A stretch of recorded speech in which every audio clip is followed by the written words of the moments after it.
নমস্কাৰ। আজি মই বাৰীতে হোৱা ভোট জলকীয়াজোপা ভোট জলকীয়া কেইটামান ছিঙিবলৈ আহিছোঁ।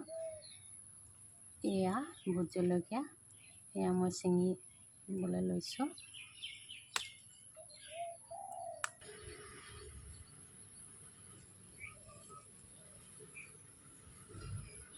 মই মছন্দৰী কেইডালমানো ছিঙি লৈছোঁ। মছন্দৰী আমাৰ স্বাস্থ্যৰ বাবে বহুতো উপকাৰী। মই ঘৰতে ৰুই লৈছিলোঁ, বৰষুণ পোৱাৰ কাৰণে ধুনীয়াকৈ ওলাইছে। এতিয়া মই মছন্দৰী আগ কেইটামানো ছিঙি লৈছোঁ।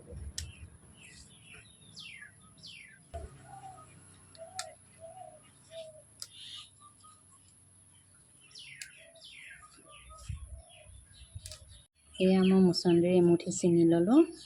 এতিয়া মই এইখিনি চাটনি বনাই খাম।